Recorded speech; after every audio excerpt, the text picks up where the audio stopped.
Mini episode 818 of the FDH Lounge is brought to you by Sportsology, delivering unconventional columns and webcasts about sports, TV, music, movies, and more. Follow them on the web at sportsology.com. The FDH Lounge. You want to schedule your life around it. A long time ago, on a gloomy, wet Cleveland spring night, two men stand alone amidst the late-night drizzle. Their voices echo across the vacant station parking lot as they debate the merits of the great American radio show that have been missing for far too long. On that night, an idea was born. That idea became the FDH Lounge.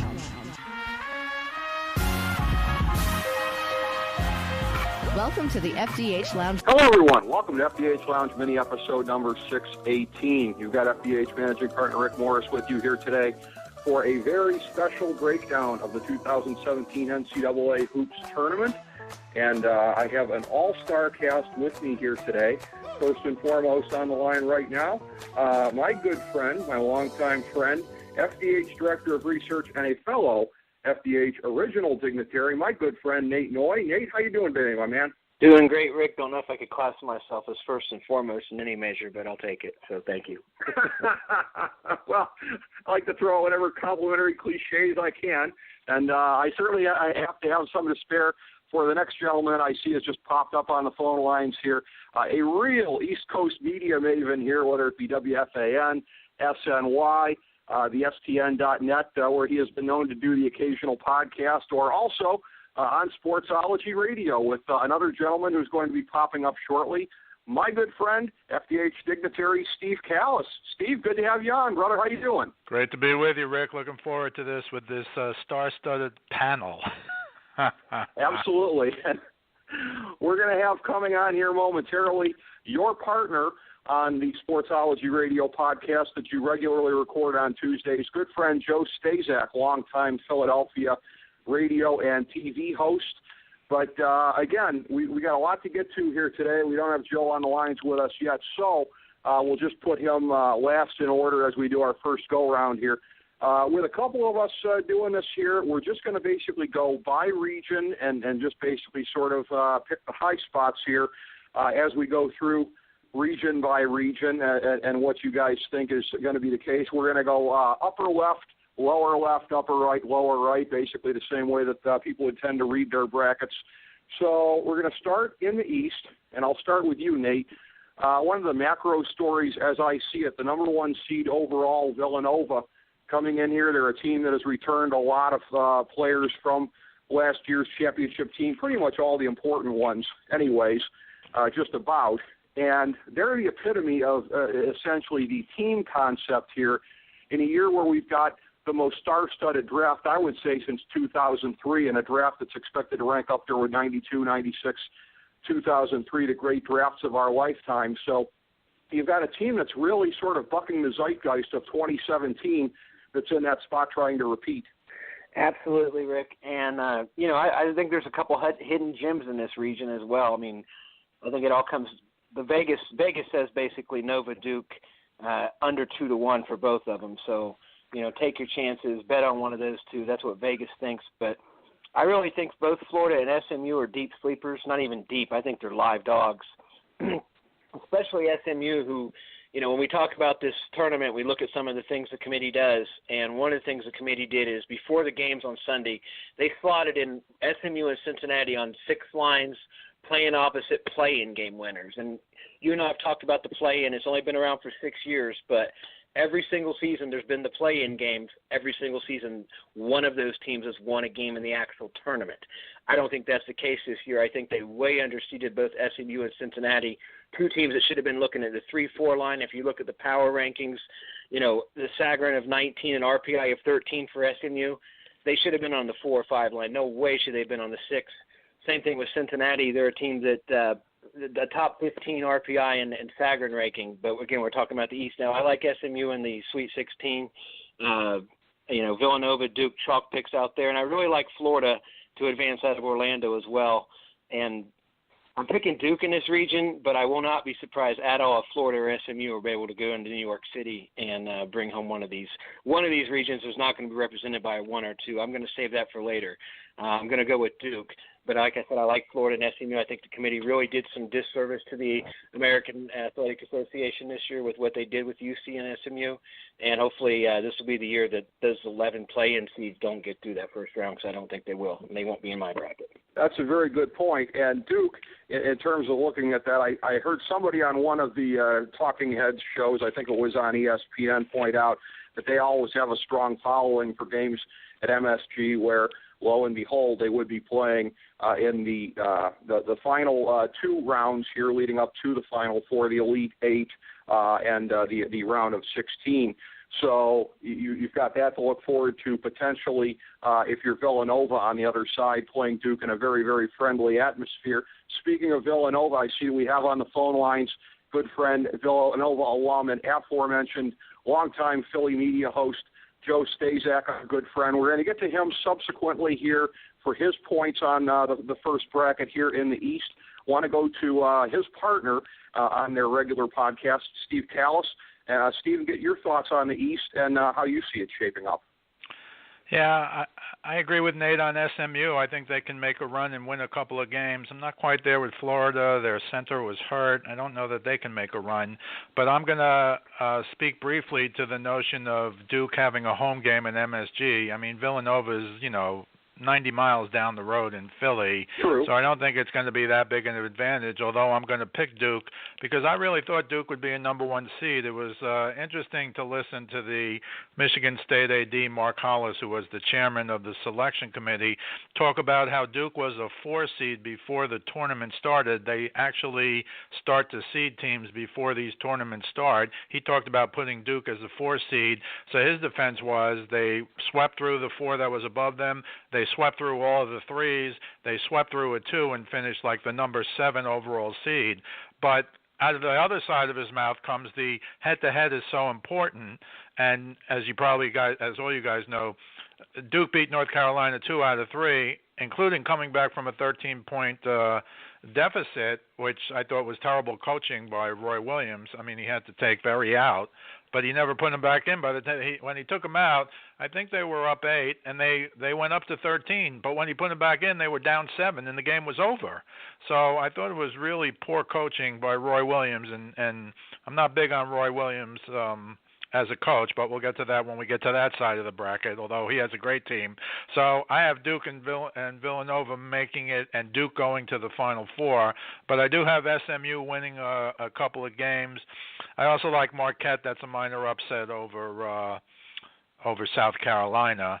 But I do think SMU can beat Baylor. Baylor's a 3 seed. Obviously, they've had some injuries as well. So I have Duke and Villanova in the final of the East and Duke coming out of there to the Final Four. I think a lot of us probably do. I'm going to note that although I'm going to throw out a handful of picks today, I do reserve the right. I'm going to be posting Tuesday or Wednesday, probably Tuesday, the annual FDH bracket at FantasyDraftHelp.com and the FDHLounge.com. It may or may not change at all from what I'm saying here, but I've got to lean with what you guys are saying so far, Duke over Villanova in the regional final. And as I throw it to Joe Staszak, I want to say that I sincerely hope that is not the case because, again, I have nothing against Villanova, notwithstanding the fact that, as was covered previously on the show, they cost me 200 bones in my bracket with that buzzer beater last year. Not holding a grudge on that one there.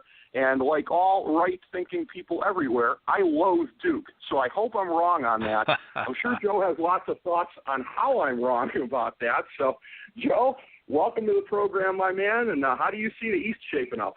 Oh, gentlemen, always good to talk to you. I love the fact that everyone's on the Duke bandwagon. You know, the public 99% of the time is wrong, so I'm okay with that. Duke had their problems this year. Coach went out with a back injury, Grayson Allen, that whole thing, and didn't bother me much. I love the kid, to be honest with you. Hey, it's 4 days, 4 games in 4 days, and now Duke's, the next coming of UCLA under John Wooden, all right? They're young. Jason Tatum's a freshman. Luke Kennard, a sophomore. I don't like teams with underclassmen making deep runs. Although, having said that, I mean, they won a championship beating Wisconsin with, Tyus Jones and Okafor and Quinn Cook. So I wouldn't put anything past Duke. Believe me, I wouldn't put anything past Duke. They are tournament tested. They're a very tough team. I think Allen has a chip on his shoulder, as he always does.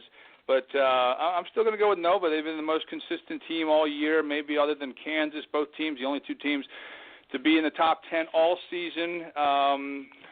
The thing about Nova is they don't have a senior guard, Archidakino, left, and Daniel Ashefu, the post-up guy. Those were two huge elements of their game last year. And Phil Booth's hurt. He also was the star of that title game last year, coming off the bench. 3 losses this year, 2 to Butler, and they lost to Marquette as well. Marquette handled them pretty well. Here's what scares me about Villanova, because they shoot the ball so well. They shot 58% for the tournament last year. When they go cold, any good shooting team on any given night can go really cold, and they went cold against Virginia in the first half of that game in January, had to come back from 10 points down and a buzzer beater by DiVincenzo off a rebound. They have one of the great unknown All-Americans in this game, Josh Hart. Not many people outside of the Philadelphia area really know who he is, but he's been phenomenal. Jalen Brunson is going to take over for Arch, son of Rick Brunson. I go to church every Sunday thanking God that Rick Brunson's a little bit of a deviant, or this kid would have played at Temple. So I'm cool with Villanova, not just because I went there. I think they've been the most consistent team. A lot of the guys have experience from last year.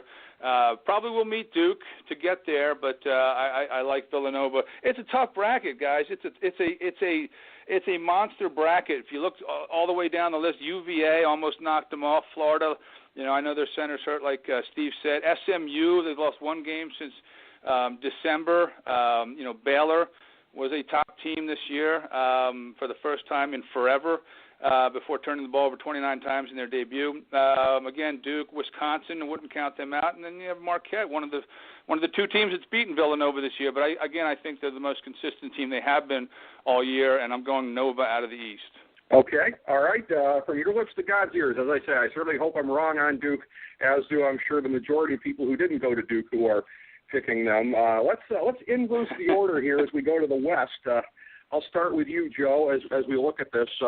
A region with, and again, seeding questions sort of across the brackets have kind of cropped up here, but you've got Notre Dame possibly looking a little bit underseeded where they are. West Virginia, the same has been said about them. Seems to be a pretty good path for Arizona as a number 2 seed. They're who I like coming out of the West at this point. Gonzaga, of course, set up as the one, having the pressure of representing the mid-majors in that spot as per usual. And I know you remember back years ago when St. Joe's was in that spot. Always a pressure-packed thing because you're sort of carrying the banner for a lot of other schools here. So how do you see the West shaping up? Well, I like Gonzaga. Again, their only loss to Brigham Young. They've been extremely consistent. Nigel Williams-Goss, their All-American point guard.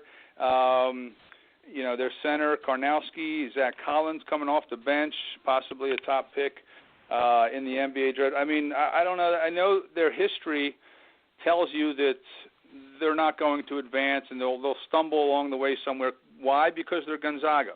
But I don't believe that. I think they've been one of the best teams all year. I'm looking down the bracket. Arizona is the other team I think that's going to give them problems. If they face, I think both those teams will face each other to get to Arizona, Glendale. But I like the Zags. I like the Zags coming out of the West. I don't see anyone giving them more than they can handle. Maybe Dunk City makes another run if they can get past FSU. Who knows? But Xavier, I think Xavier is a dark horse team in the West. But again, I like Gonzaga. They've been very consistent. They lost one game all year. I don't think they get the credit that they're deserved. Yeah, and that one loss might be all that stopped them from being the number 1 seed overall, which ultimately went to your Villanova Wildcats there, Joe. So interesting how that played out. We'll go to you next, Steve. What are your thoughts when you look at the West bracket? Well, interesting to me that Gonzaga was not only not the number 1 seed, they were the number 4 number 1 seed. They came out later with, I assume you guys saw the chart that has 1 to 68 the rankings, and I thought that was strange, but I don't know if this is for the number 2 seeds, but this is what I'm looking at in almost every bracket. So I like Gonzaga and Arizona to get to the Elite Eight, but I think Arizona's going to come out of that bracket. There's a real grudge in, Miller. I like the way he coaches. They got back their star guard Trier Alonzo. He's very good, averaging 17 a game. They got 6 guys averaging more than 9 points a game. That's a lot for a college team.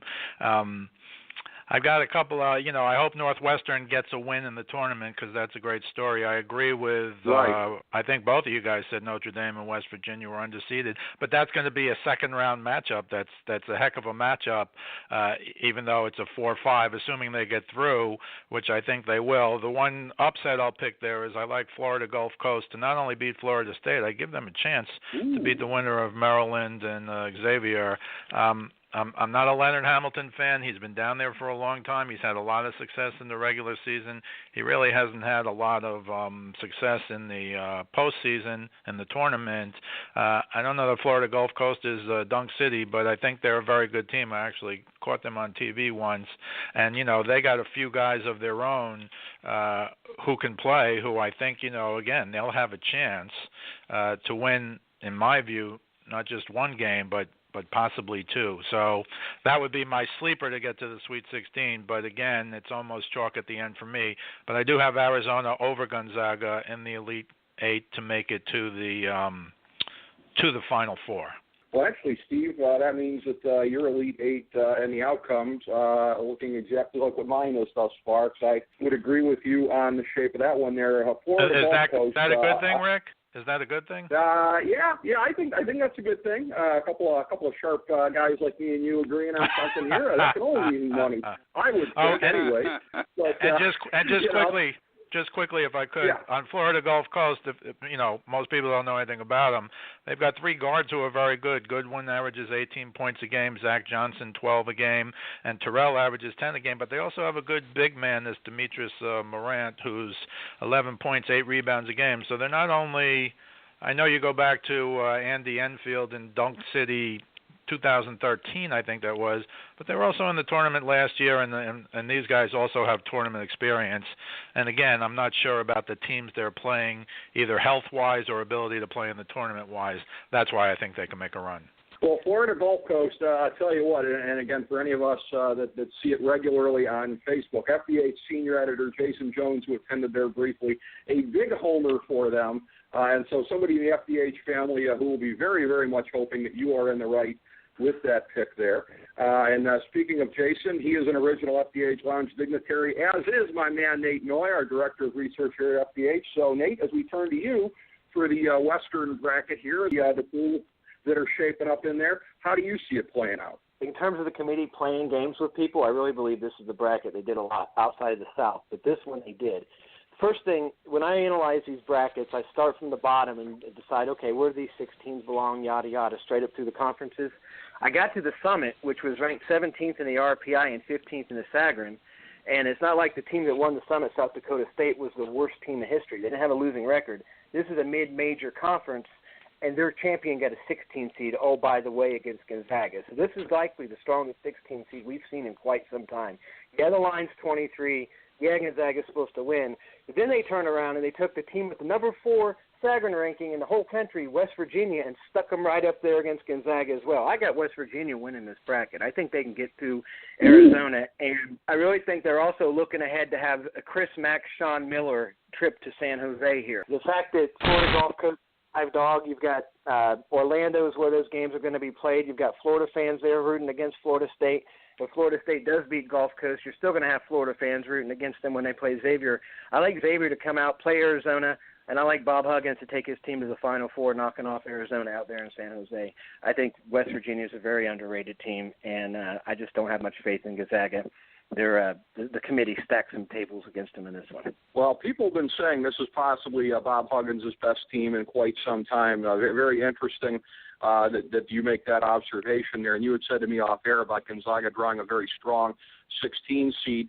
I want to note also, too, something you and I had talked about off air, the whole thing when we're talking about the committee, and I had just sort of absentmindedly said, that they really I think I spoke something along the lines of like didn't know what they were doing, didn't quite get it or whatever. And you pointed out to me very definitely they always do. There's always a plan. It's clearly not to put teams where they should be in this instance because we can identify all the spots where they didn't. But as you very correctly said to me off air, nothing happens by accident. Anytime a team is in there, like in the spots where you're talking about this team shouldn't have been here, this team shouldn't have been here, it's for a reason. Yeah, one other point. Xavier was underseeded by at least 3 lines. They should have been at 8 at worst. They're an 11. Florida State was overseeded by at least 2 lines. Their RPI and their Sagarin's in the mid-20s. They should have been a 5 seed, not a 3. So all of a sudden you're going to take a team underseeded by 3, potentially meeting it if Florida State even gets by Florida Gulf Coast. I mean, I really believe the committee wants to see a Chris Mack, Sean Miller, San Jose matchup. Arizona moves on to play Huggins. You know, there's certain scenarios that, you know, at least in terms of the probability, they've increased the likelihood of this happening. At least there's a chance the way they set this bracket up. Right, very much so. We go to the Midwest, and again, I'll start with you, Nate. And it's interesting that, again, you've got Kansas that went out relatively early in the Big 12 tournament here. A lot of the top seeds in this region had some interesting and sort of unexpected things happen over the course of the last week. Louisville probably less than some of the other teams around them, Louisville being 2. You've got Oregon at 3, losing their big man. That is really going to hurt. You've got at 4, Purdue going out much earlier than expected in the Big Ten championship. And at 5, you've got Iowa State in there. And them making another run to the Big 12 conference championship. I believe the 3rd time they've won that tournament in the last 4 years. So a lot of teams that ended up maybe a little bit differently than where you would have thought they would have been a week or so ago. These are the seeds they ended up with in what should be a very active region. I happen to like Kansas coming out of this one. Yeah, this is a boring region for me. I went chalk 1 through 4 for the final 4 teams in this one. It's in Kansas City. You really don't think Kansas is coming out of a tournament in Kansas City. Louisville might have a shot here, but I had to go with Kansas. I think Purdue and Oregon should take care of business where they are as well. We'll probably see Kansas beat Louisville at home. So.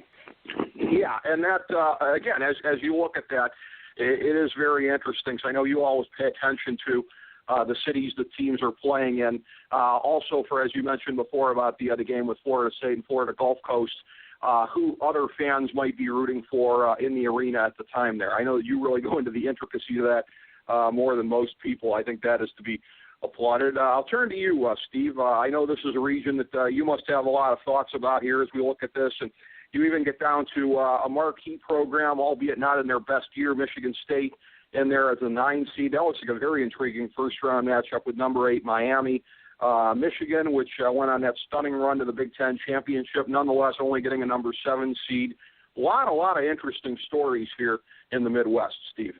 Yeah, and I think the 7 for Michigan has to go back to what the committee chairman said. They essentially give you what they think you are. So maybe they thought Michigan was an 8 or even a 9, and it doesn't seem you can move up. I would use Duke as the example versus North Carolina in terms of being a 1 or a 2 when they say head-to-head is very important. So I think that's what happened to Michigan.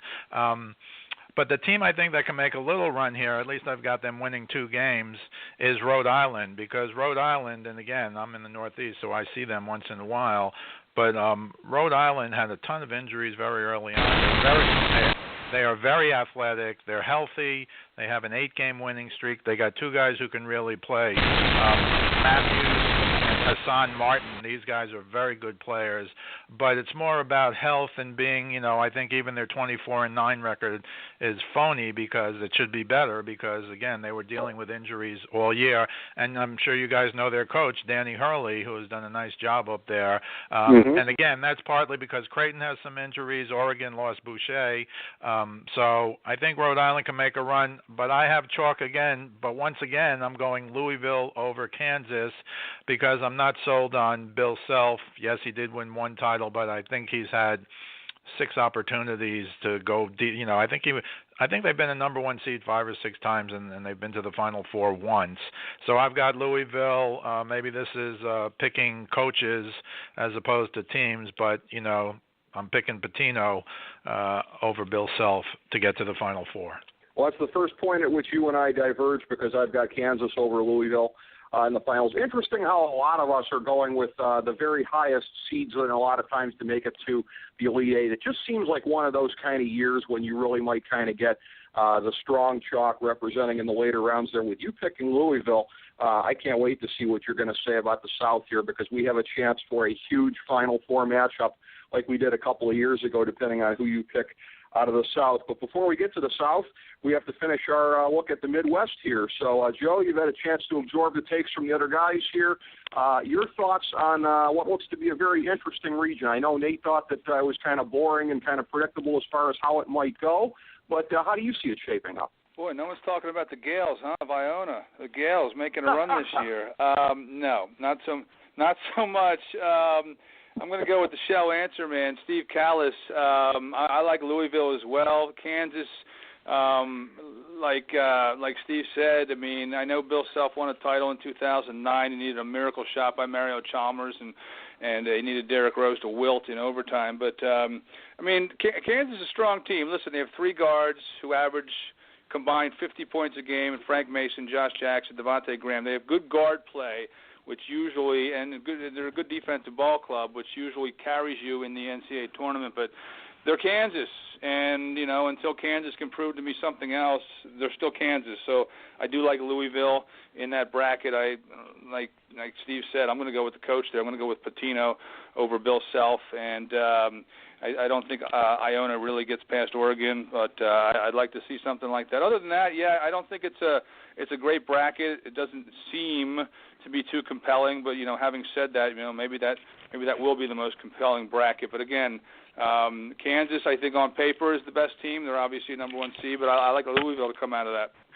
Well, when you say the name Pitino here, a natural segue as we look at the South bracket here, a lot of people are thinking that a trendy 5-12 upset might be Richard Pitino's Minnesota squad going down to Middle Tennessee, which had a nice showing for itself in last year's tournament. But the South, an interesting bracket here. North Carolina as the one seed, and some very, very interesting stories here throughout. You've got, as Nate mentioned before, Cincinnati likely being underseeded here as a 6. UCLA, a very, very strong 3. And I have to say, as somebody that saw my Ohio Bobcats get jobbed by Kent State in the MAC semifinals, I am looking forward to seeing the Golden Flashes get eviscerated by 50 points. I'll be watching that with particular interest. But you've got Kentucky, Northern Kentucky as a 2-15.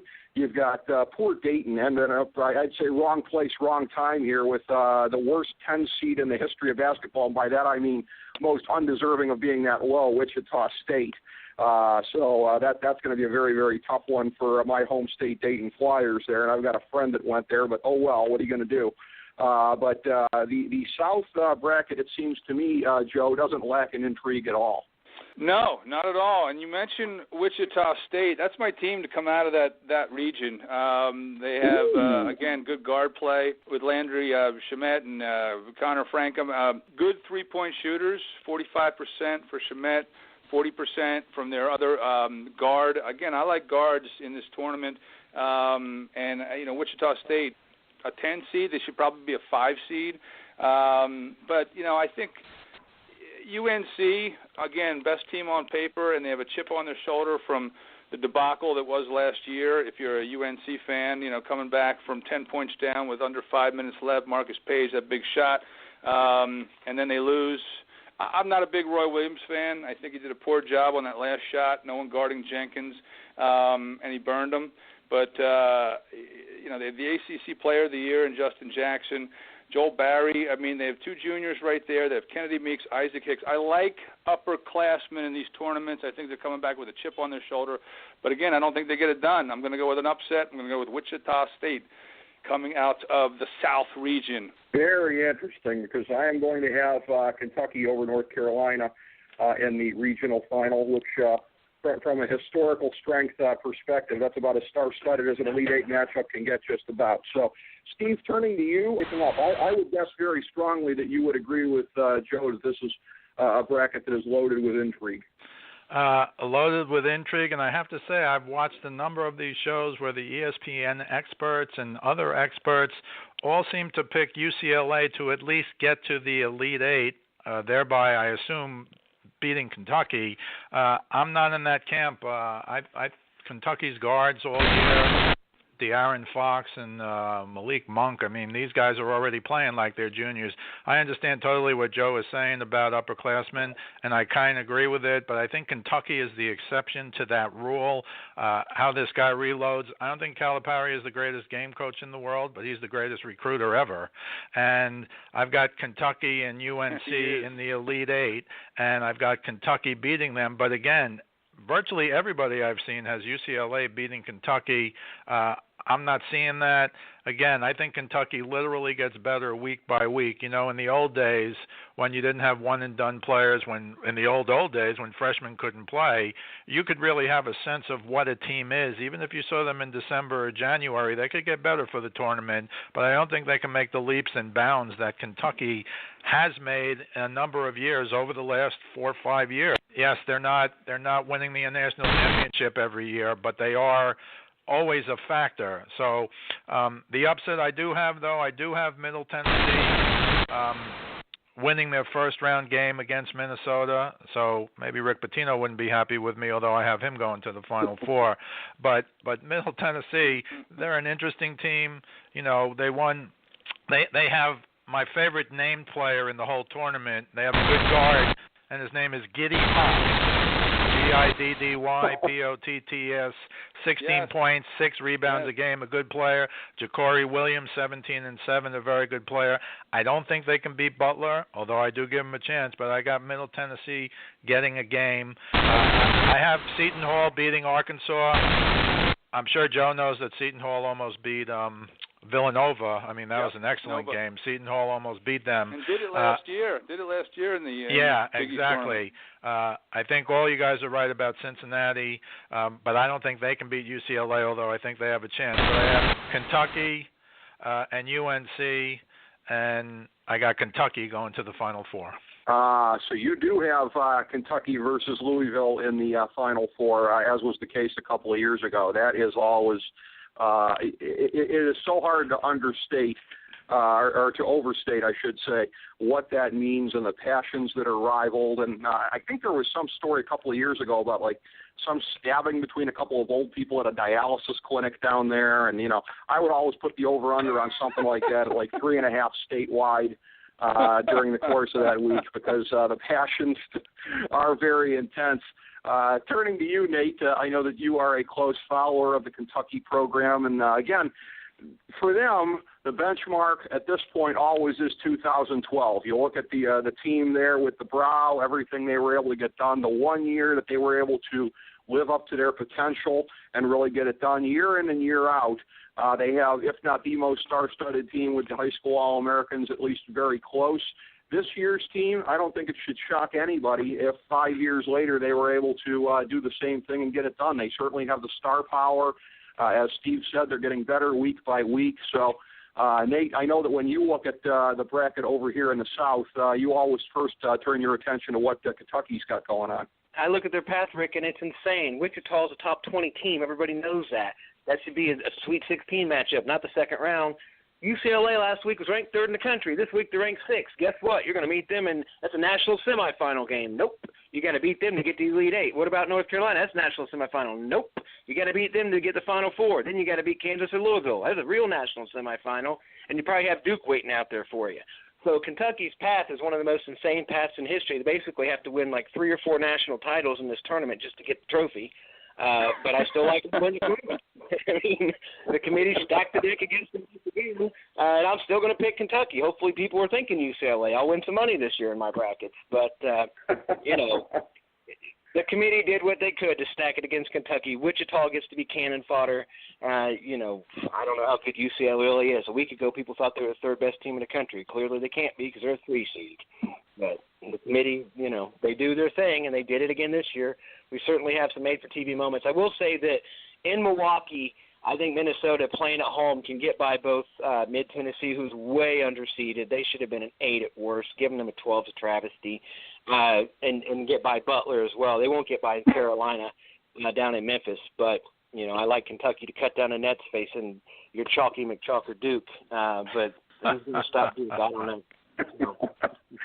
Well, I wanted to go around and get some thoughts on the championship itself, the Final Four, and any other notes that we didn't get to that you guys thought were worth mentioning overall. So, Nate, I'm going to start with you. Before I do that, I'm just going to note that again, my tentative picks at the moment, which I reserve the right to make a change on the FDH bracket between now and tomorrow or so, but I am going right now with Duke over Arizona in one national semifinal, Kentucky over Kansas in the other one, Duke over Kentucky in a rematch of the 1978 championship game, but going the other way this time around. And again, I certainly hope that I'm wrong because of my loathing for Duke, but that's how I got it shaken out. How do you see it going, Nate, with the Final Four? And like I said, any thoughts from the rest of the brackets that we didn't get to? Yeah, one other thing I didn't get to is early on. Wisconsin preseason was top 10. I know they had some ups and downs this year, but that's a pretty tough second-round matchup for Villanova. They don't exactly have a cakewalk if they're going to see the Final Four. I do like Duke to come out. I like West Virginia to be there waiting on Duke, but I think that'll be a really good game. I could see Bob Huggins getting this West Virginia team all the way to the finals. They do have a staggering of 4 in the country. They're a very good basketball team, way underseeded. I'd love to see Louisville beat Kansas. I'll probably put my money behind Kansas again. It's in Kansas City. It's a tough place to play, even if you are Louisville and they do have the better coach, but the home crowd can make a difference. And I do have Kentucky beating Duke. I'll be rooting for Duke to go down as quickly as possible, but I'm going to put my money where the so. Well, you and I are in we're in a bracket every year, Nate, where there's a fair amount of money on Tobacco Road teams here. So, I'm probably going to be splitting with a decent amount of folks if my hunch about Duke is right, and if I do end up sticking with it. I'll turn next to you, Steve. I know already that you've got the one very intriguing national semifinal matchup again here of Kentucky and Louisville, and looking forward to hearing how you see that shaking out, the other national semifinal game, the championship, and any other notes that we didn't get to. Yeah, well, quickly on Wichita State, well, I totally agree with everything that everybody said, and they were grossly underseeded. Again, I listened to the conversation with the head of the committee, and they specifically asked him how Wichita State could be a 10, and I didn't have time to check this, but his answer was that Wichita State has only beaten one team that's in the tournament in all of their wins. Okay. So I don't know if that's true, but if they have 30 wins and only one of them is against a team that's in the tournament, that's a pretty weak resume, although by all the metrics, they're a top 10, 15 team at worst. So I think the seed was low, but that was his answer to the question, and I found that very intriguing. The one team I wanted to talk about just briefly, I'm not a Syracuse guy, but Boeheim, who used to go ballistic when his team was left out of the time, somehow this year was cool, calm, and collected when they talked to him, and his point, of course, was they had 6 top 50 wins. None of the teams on the bubble had 6 top 50 wins. They had 3 top 10 wins. Of course, you guys probably know they had a brutal loss to St. John's by 33. St. John's was terrible this year. They also lost to Boston College. They were 10-8 in the ACC, but the ACC already got, I think, 9 teams in, so I don't know if you could count them as the 10th. But the one thing that he did talk about, and again, head-to-head, to me, is very important. And while Syracuse had 6 top 50 wins, Wake Forest only had 2. And Syracuse beat Wake Forest straight up. So I'm not sure why Syracuse did not get into the playoff, into the play-in game. Again, I'm not a Boeheim or a Syracuse fan, but that was my thoughts on that. He made a very calm, maybe he's getting old, I know he's retiring soon, but he made a very calm case for why they should have been in. Maybe this is a punishment. They took away those 100 wins from them or whatever. You don't know. Just like Nate was talking about, they slaughtered Kentucky, and I agree with him. These are 3 or 4 Elite 8 games or Final 4 games that they're playing to get there. But I think there's always been a problem with Boeheim, going back to that scandal with Bernie Fine years ago, et cetera. He's always kind of been a thorn in the side. I don't know at the end if he's trying to, make nice of them, so maybe they'll get in next year. So my Final 4 is Kentucky, Louisville, Duke, Arizona. I'm kind of like you, Rick. I'm not a Duke guy at all. but I've got Duke beating Arizona. I've got Kentucky beating Louisville because it seems like Kentucky always beats Louisville. And then I have Duke beating Kentucky in the finals 78-72. I just think they're coming. Tatum is a quick rising star. He's probably a one and done. I love Kennard, the lefty shooter. The Grayson guy is a little nutty, but he's a good player. And I think they're going to have just enough to get by Kentucky in the final. All right, very good. And again, your bracket, the most similar to mine by far. We end on a note of suspense here with Joe Staszak on whether or not he sees his Villanova Wildcats repeating as national champions. So your thoughts on the national semifinals, the national championship game, and any other notes that you didn't get?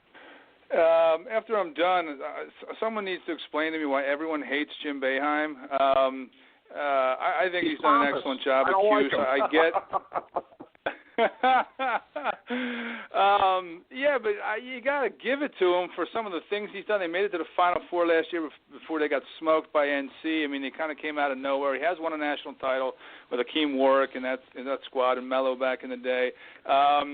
He also gave me, when I was doing a piece on Warwick, I ran into him at a local gym. He gave me like a 10-minute one-on-one, so I'm a big Boeheim fan. But anyway, 14 losses and 2-11 away from the Dome, I think, did them.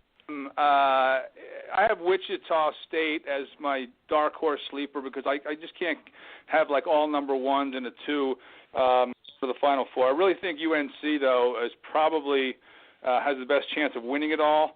Like I mentioned, they're upperclassmen. I believe it's going to be a rematch of last year's title game, Villanova and North Carolina. I think Villanova's Belichickian in what they do. They take away the strongest part of your game. If you remember, they held Perry Ellis of Kansas last year to 1 of 5 shooting. I think he had 5 points. Buddy Hield to 9 points in that 45-point rout of Oklahoma. To steal a line from Nolan Richardson, it's like 40 minutes of hell playing against Villanova with their defense and intensity. Josh Hart, Player of the Year in the Big East. I like their guard play. I just don't think they get past Carolina this year. And I just think it's going to be a rematch of the title game if Wichita State doesn't come out of the South. And, again, I have Carolina. They have a big chip on their shoulder from last year. I have them winning the whole thing. Very interesting. So you've got it going the same way as college football here. They utilize the pro wrestling booking of the building to the big rematch, WrestleMania style with The Rock and Stone Cold Steve Austin. This time was Clemson taking out Alabama. You've got it going the same way. That would be kind of uncreative if college sports ended up going that way back to back here, but I'm sure they know what they're doing, and everything will play out in very, very interesting fashion. And, again, the breakdown of this... I just have to say one more thing, Rick. I haven't submitted a bracket since Kenny Anderson was playing for Georgia Tech back in the day. I was tired of Nancy from accounting winning the whole thing. I think women have the best chance of winning this thing because they have no idea what they're doing, and that's the whole thing. It's a counterintuitive, this tournament. I get frustrated every year, so I don't turn in brackets anymore, but I just like to enjoy it for entertainment purposes only. Well, there you go. And, again, I want to thank you for being a part of the panel here today, Joe, and bringing an awful lot. Thank you so much. Rick, always a pleasure, my friend, and we'll check you out tomorrow on our show. That'll be great to be on with you guys, you and your great partner, my good friend Steve Kallas, fellow FDH Lounge dignitary, who it is always a pleasure to have on a panel like this, bringing a lot of greatness to it as well. Thank you so much, Steve, for your time today. Great to be with all three of you. One final note, I just went through the Wichita State schedule, and in fact, that is true. The only team that they beat that's in the tournament is South Dakota State. And while Nate is right, they're a real good 16. That's an interesting... That's an interesting dynamic. I don't know that makes them a 10, but it doesn't make them a 4 or a 5 like many people thought. So that'll be interesting to watch because based on that, I just don't know how good they are, although I understand the metrics. But great to be with all three of you. Right. The truth is somewhere in between. They're not a 10, but as is generally the case in life, the truth is somewhere in between. and my good friend and fellow FDH Lounge dignitary, our Director of Research at FDH, Nate Noy. Nate, thank you so much for being a part of this today as well, my man. Thank you, Rick. One last note. You have to have at least a little empathy for Jim Boeheim because he had to coach Dion Waiters, man. Imagine that.